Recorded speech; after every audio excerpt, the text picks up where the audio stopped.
ओम शांति। 16 अगस्त 2020 की मुरली है, अव्यक्त वाणी है 7/3/86 की। मुरली का टाइटल है पढ़ाई की चारों सब्जेक्ट का यथार्थ यादगार महाशिवरात्रि। ओम शांति। आज ज्ञानदाता, भाग्य विधाता, सर्व शक्तियों के वरदाता, सर्व खजानों से भरपूर करने वाले भोलानाथ बाप अपने अति स्नेही सदा सहयोगी समीप बच्चों से मिलने के लिए आए हैं। यह मिलन ही सदा काल का उत्सव मनाने का यादगार बन जाता है। जो भी भिन्न भिन्न नामों के समय प्रति समय उत्सव मनाते हैं, वह सभी इस समय बाप और बच्चों के मधुर मिलन, उत्साह भरा मिलन भविष्य के लिए उत्सव के रूप में बन जाता है। इस समय आप सर्वश्रेष्ठ बच्चों का हर दिन हर घड़ी सदा खुशी में रहने की घड़ियां वह समय है।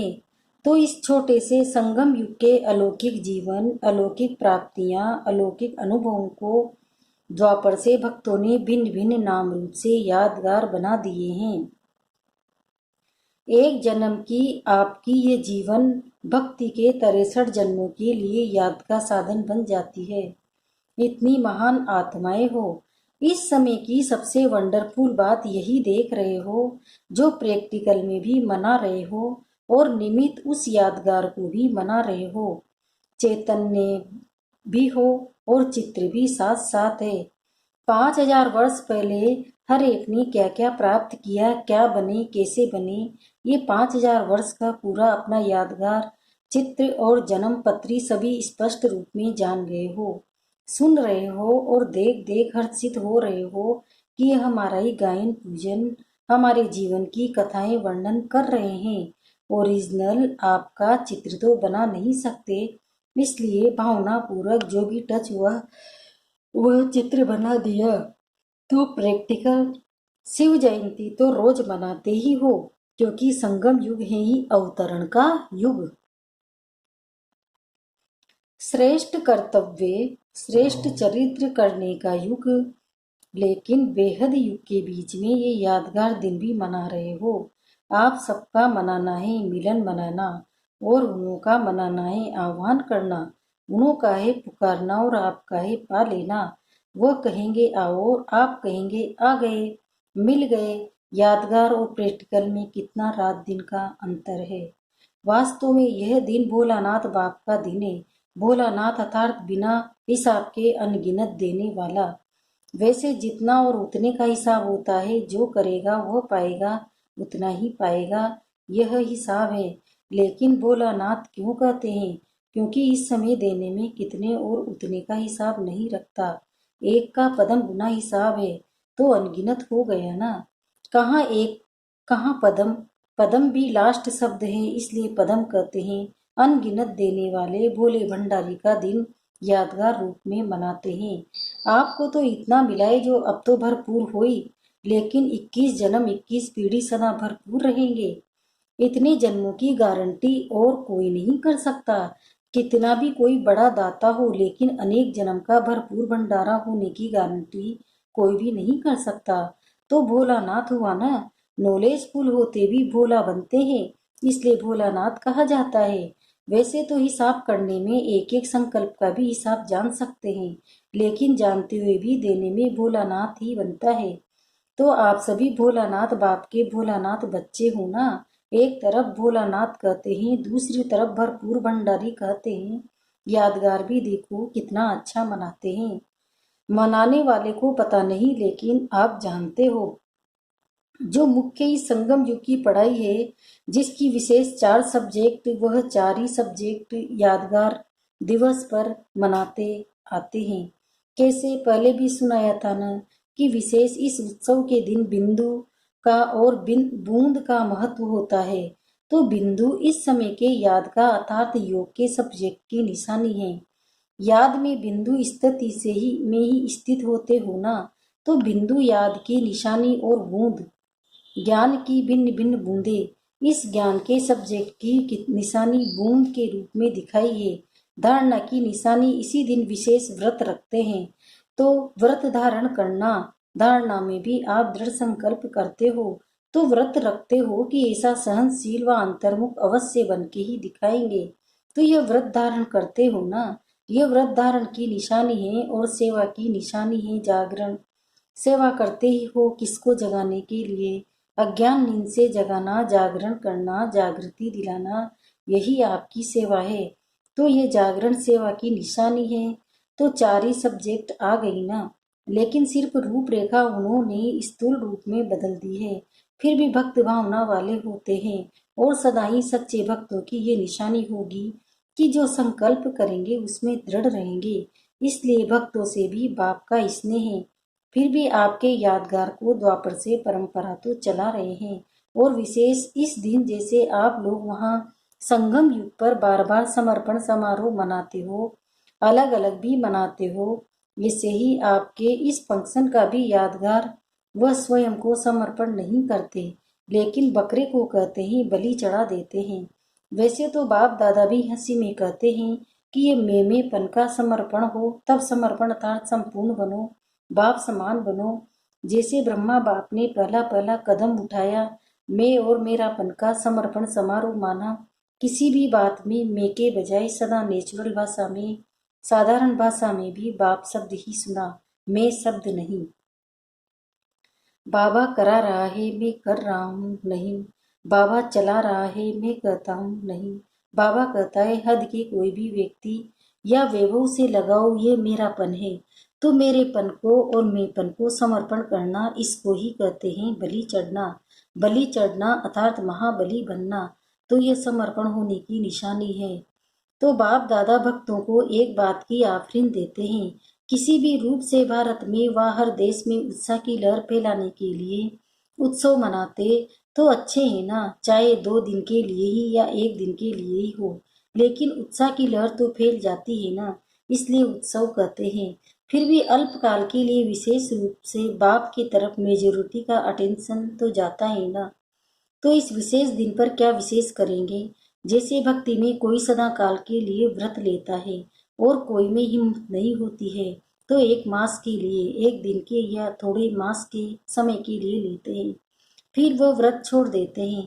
आप तो ऐसे नहीं करते हो ना। मधुवन में तो धरनी पर पाँव नहीं है, और फिर जब विदेश में जाएंगे तो धरनी पर आएंगे या ऊपर ही रहेंगे? सदा ऊपर से नीचे आकर कर्म करेंगे या नीचे रहकर कर्म करेंगे? ऊपर रहना अर्थात ऊपर की स्थिति में रहना। ऊपर कोई छत पर नहीं लटकना है, ऊंची स्थिति में स्थित हो। कोई भी साधारण कर्म करना अर्थात नीचे आना, लेकिन साधारण कर्म करते भी स्थिति ऊपर अर्थात ऊंची हो। जैसे बाप भी साधारण तन लेता है ना, कर्म तो साधारण ही करेंगे ना। जैसे आप लोग बोलेंगे वैसे ही बोलेंगे, वैसे ही चलेंगे, तो कर्म साधारण है ना, तन ही साधारण है, लेकिन साधारण कर्म करते भी स्थिति ऊंची रहती है। ऐसे आपकी स्थिति भी सदा ऊंची हो।